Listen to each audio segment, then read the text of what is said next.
Paz do Senhor, queridos, que bom poder estarmos juntos para gravarmos mais uma lição das lições bíblicas da Escola Bíblica Dominical. Estamos estudando no terceiro trimestre deste ano de 2023, a Igreja de Cristo e o Império do Mal, como viver neste mundo dominado pelo espírito da Babilônia.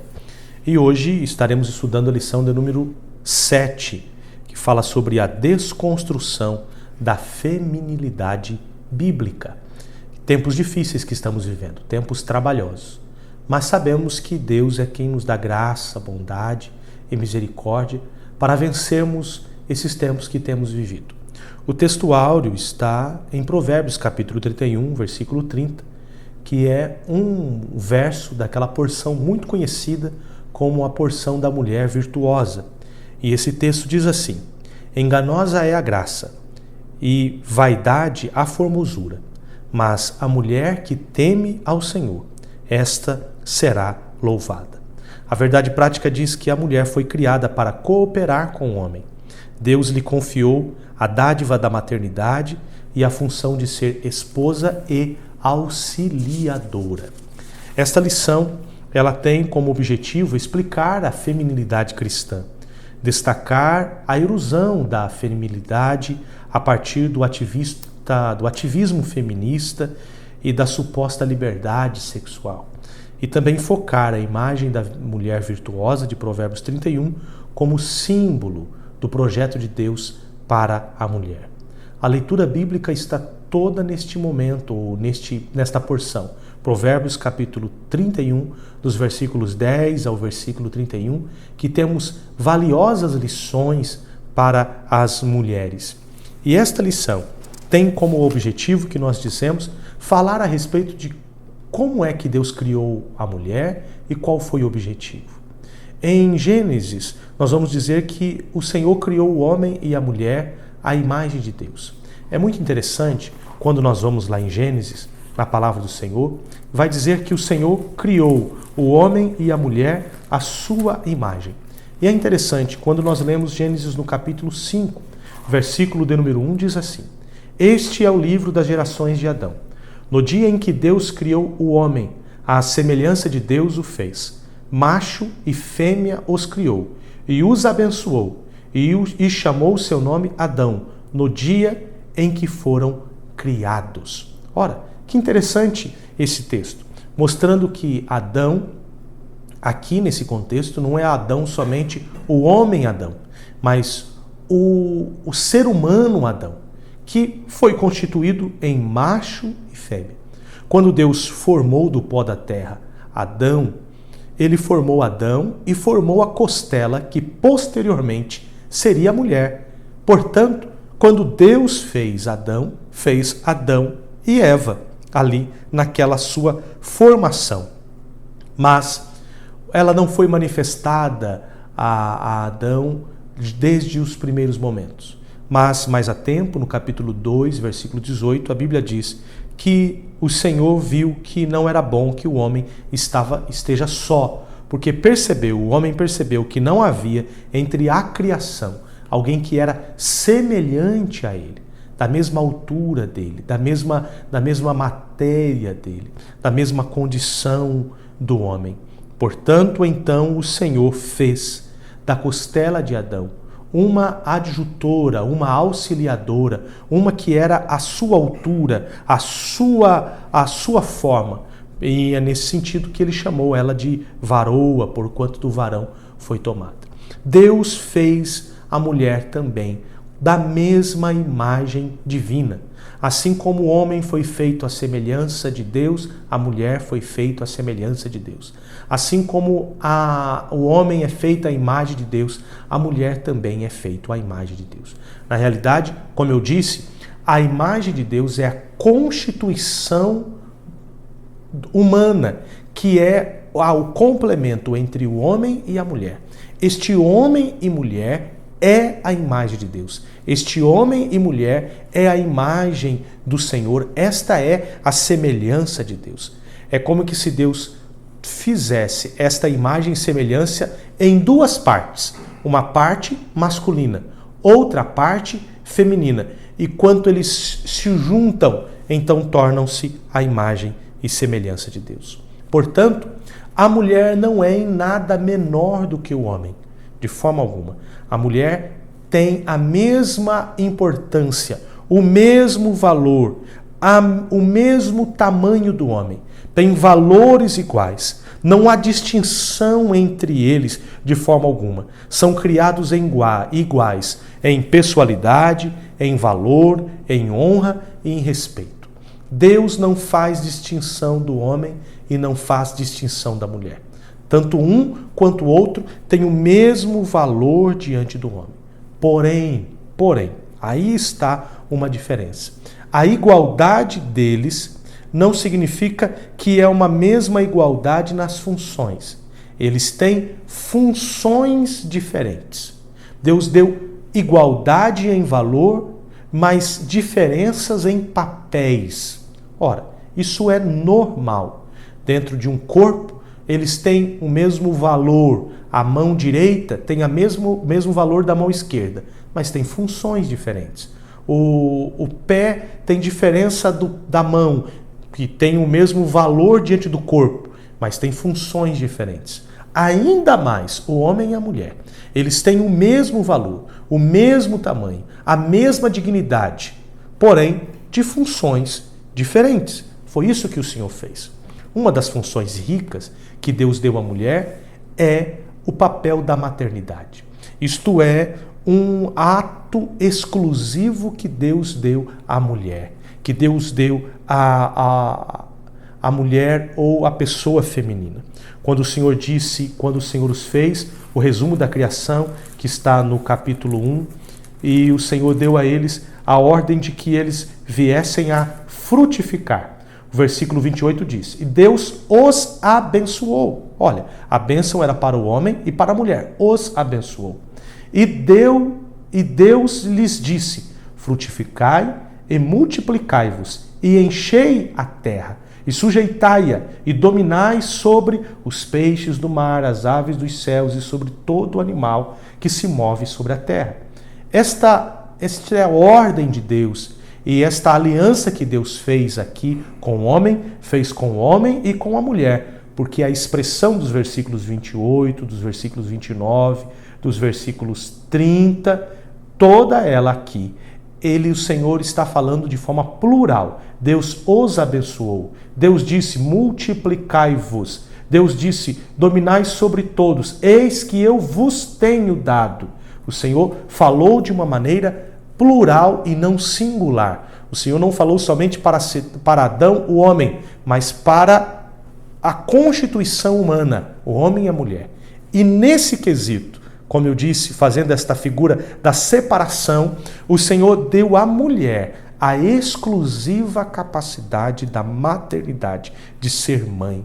Ela que tem o poder de gerar a vida. É uma bênção, a bênção da maternidade. Este é uma função, o papel exclusivo da mulher, de ser esposa e de ser mãe.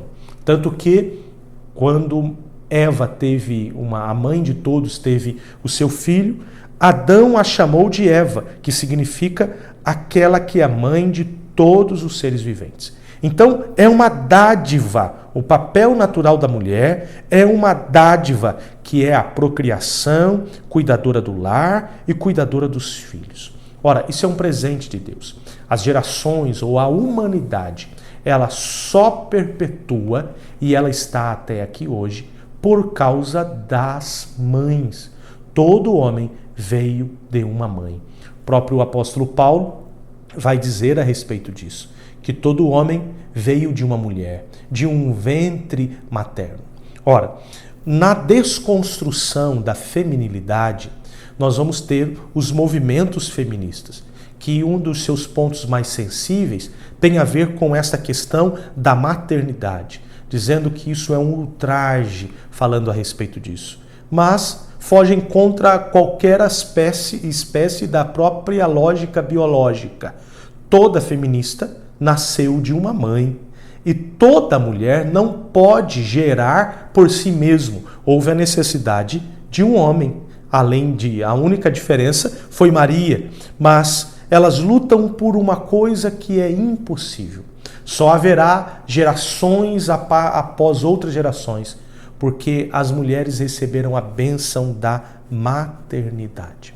Ora, é tão tremendo isso também, porque na Bíblia, em especial no Antigo Testamento, o Senhor sempre teve um cuidado com as estéreis. O Senhor chamou a Sara estéril, o Senhor chamou a Rebeca estéril, o Senhor chamou a Raquel estéril, as mulheres de Abraão, Isaque e Jacó, todas estéreis, mas o Senhor abriu a sua madre.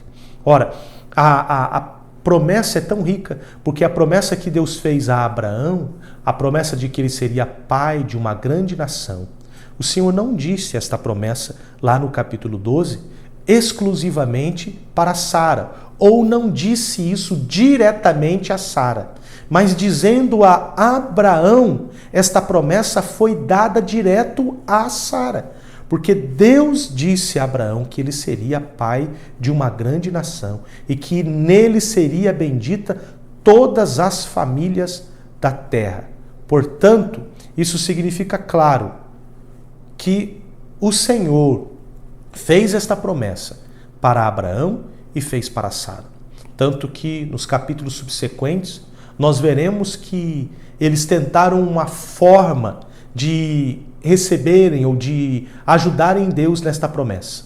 Mas não foi isso que ocorreu. E nos capítulos à frente, o Senhor lembra-se de Sara e abre a sua madre, e ela é mãe de Isaque. Isso significa o quê? Que a bênção que o Senhor tinha prometido para Abraão, esta bênção também era prometida para Sara, e ela então foi mãe de um filho. Glórias ao Senhor por isso. Que maravilha é a bênção da maternidade. O próprio Deus, enviando o seu filho, ele tem todo o poder e tinha toda a possibilidade de fazer outra forma de enviar o seu filho. Mas o Verbo se fez carne no ventre de uma jovem, de uma mulher. O Verbo se fez carne dentro do ventre daquela mulher. Ora, o milagre foi a concepção. Maria passou por todo o tempo da gestação, todo o tempo e todo o momento em que uma mulher tem o sofrimento para dar à luz, aquela mulher passou. Por quê? Porque Deus, ele honrou as mulheres através do nascimento do seu filho vindo de uma mulher. Glória a Deus por isso. Isso é uma honra especial às mulheres, a bênção da maternidade. E não somente isso, uma outra honra ou um papel bíblico para as mulheres, para a feminilidade, é a de auxiliadora. E esta palavra tem trazido muitos problemas. A mulher ser auxiliadora ou ser a adjutora, que esta expressão tem sido uma expressão que tem sido utilizada como que se a mulher fosse um capacho dos homens, abaixo dos homens. As pessoas não devem esquecer que o que trouxe as mulheres abaixo dos homens na cultura da história tem a ver com o pecado. O pecado gerou isso mesmo. O pecado foi fazendo com que isso ocorresse. Porém, quando Jesus iniciou o seu ministério e o próprio Deus, na concepção de Jesus Cristo, ele honra as mulheres. E Jesus honrou as mulheres. Jesus ouvia as mulheres, atendia as mulheres, tinha as mulheres no seu ministério. Elas foram honradas estando com Jesus na cruz e também sendo as primeiras que testemunharam a respeito da ressurreição. Portanto, o próprio Cristo honrou e trouxe as mulheres ao seu papel de valor, ou as suas mulheres ao valor que elas realmente deveriam ter, que foi constituída no início, na criação. E este papel de mulher auxiliadora, isso é riquíssimo, porque o Senhor dá a ela mais um papel da imagem de Deus, porque Deus, ele é o nosso auxílio. A palavra do Senhor fala que ele é o nosso socorro bem presente na tribulação.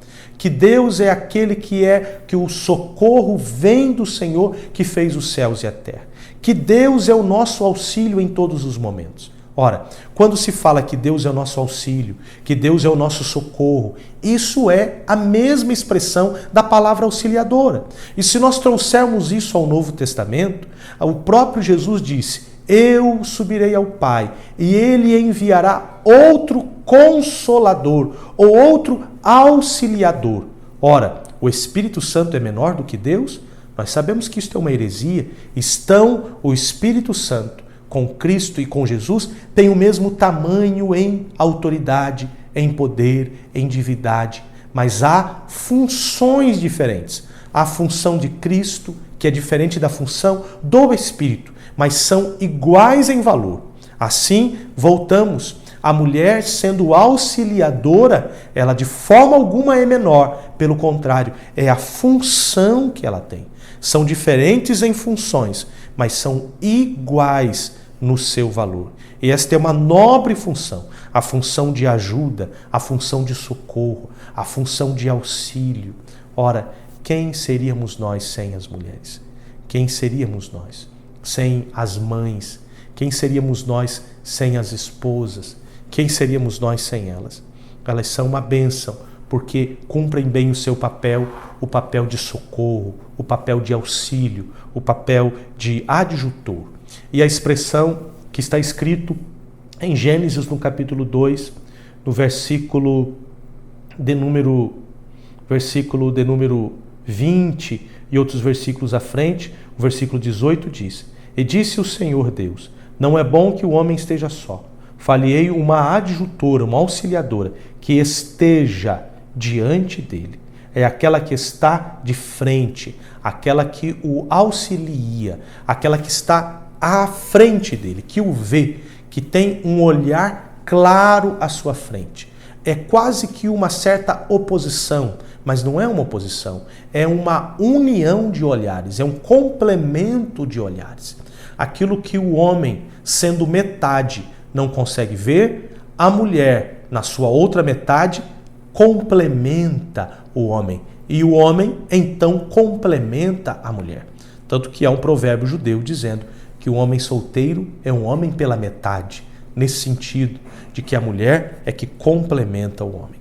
Portanto, ou porém, meus amados, no segundo tópico desta lição, vai falar sobre o que nós temos vivido, que é a desconstrução da feminilidade bíblica. O ativismo feminista tem lutado muito e, infelizmente, tem entrado no seio da igreja por muitos caminhos. A primeira onda do ativismo feminista, ele tinha uma função até interessante, que eram os direitos iguais que as mulheres reivindicavam. Entre eles, reivindicavam os valores ou o direito do voto e outros direitos também.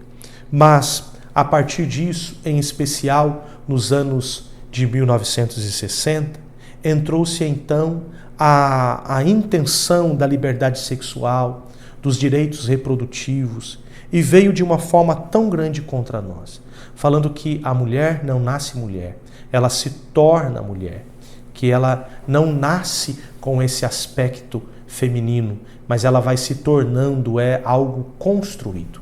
Esse papel socioconstrutivista que temos vivido nos dias de hoje é que tem trazido essa grande desconstrução. Isso é contra o ativismo, isso tem sido contra a feminilidade bíblica, mas também, infelizmente, contra a própria masculinidade. Que o homem, ele é construído homem, e que a mulher, ela é construída mulher.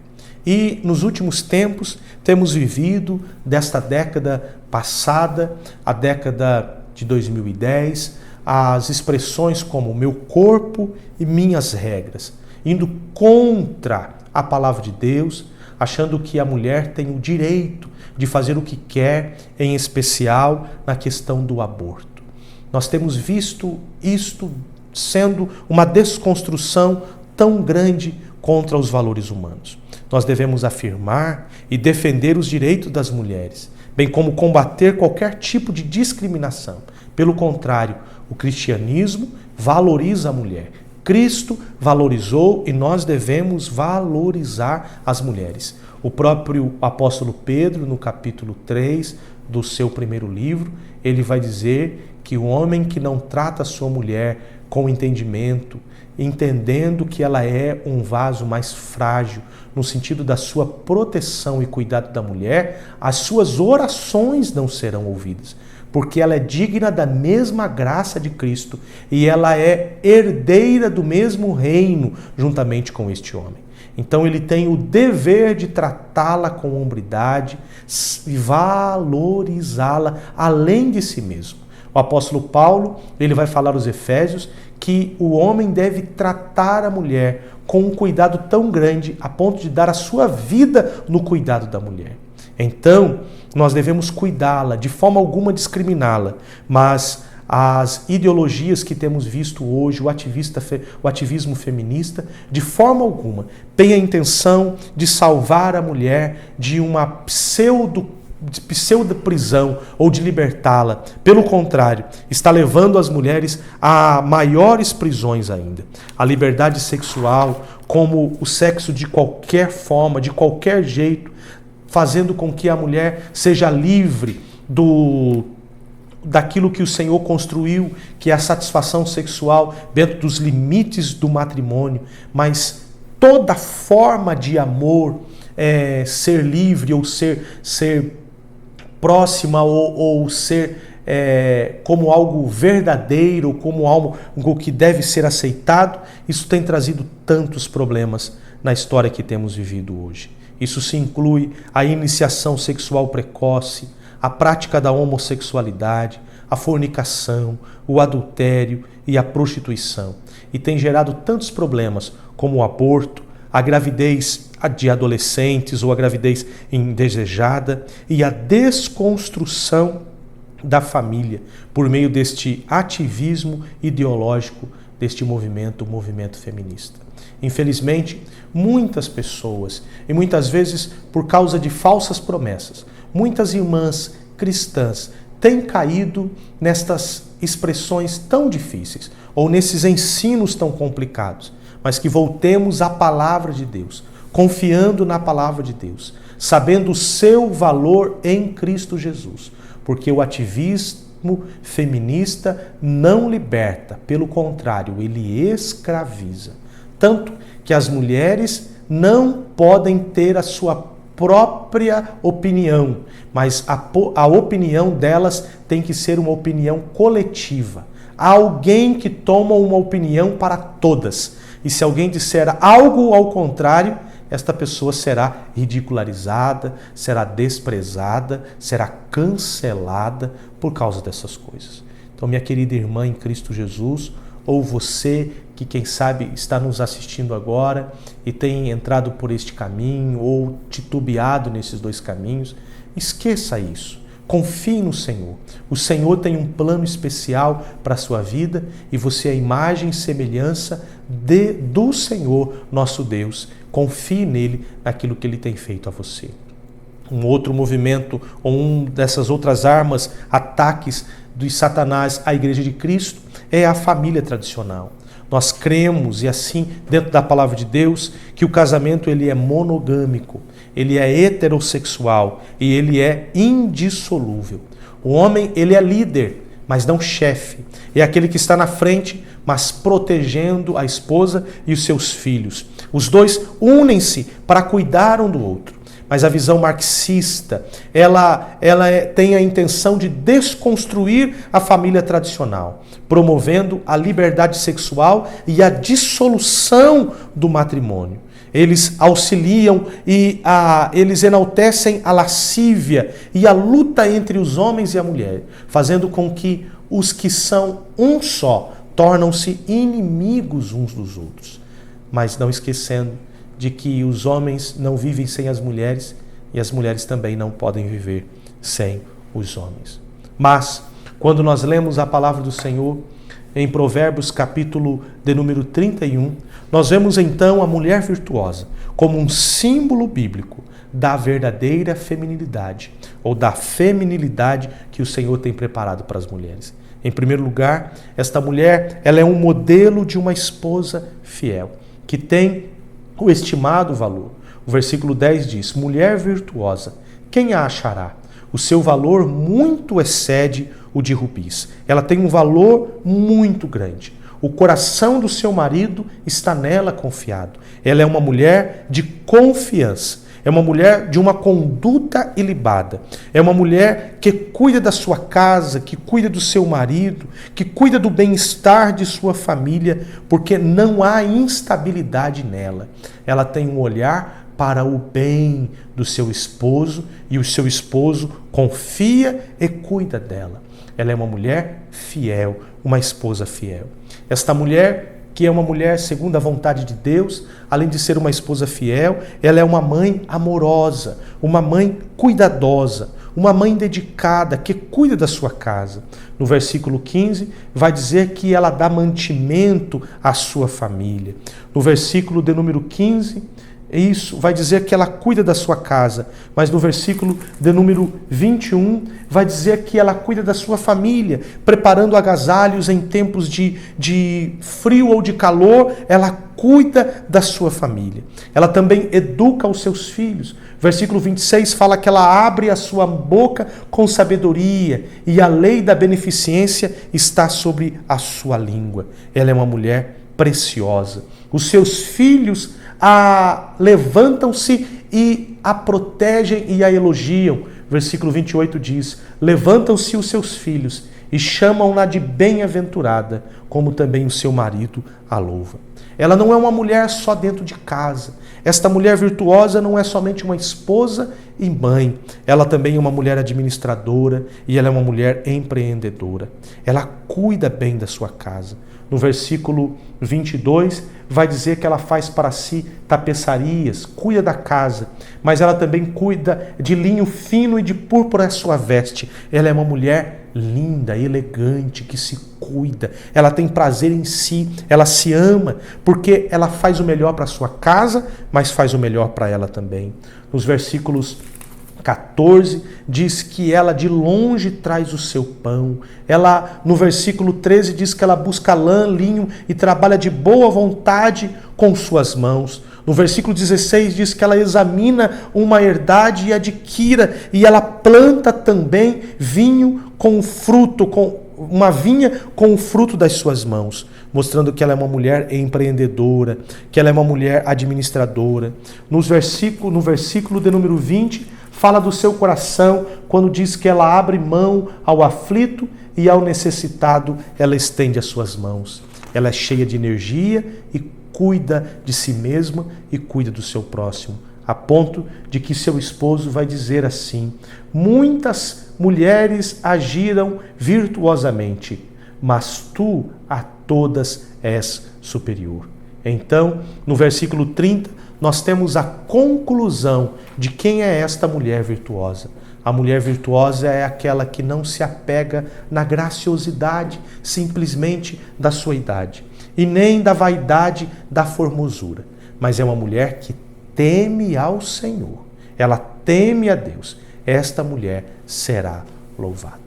Queridas irmãs e queridos irmãos, que a bênção de Deus esteja sobre a sua vida e que você confie no plano de Deus estabelecido para você, sendo uma mulher de valor especial a Deus e aos homens, e com uma função rica de ser auxiliadora na criação e na liderança masculina deste mundo, e também de ser a mãe. A mãe é algo lindo. Muitas mulheres não podem ser mães. Se você não pode ser mãe, creia no Deus que pode abrir a sua madre. Mas mesmo que Ele não abra a sua madre física, você pode ser mãe de muitos projetos e de muitos filhos espirituais. Que a graça de Deus esteja sobre a sua vida e que você seja fortalecido por Ele. Assim, eu desejo pela sua vida, em nome de Jesus. Amém.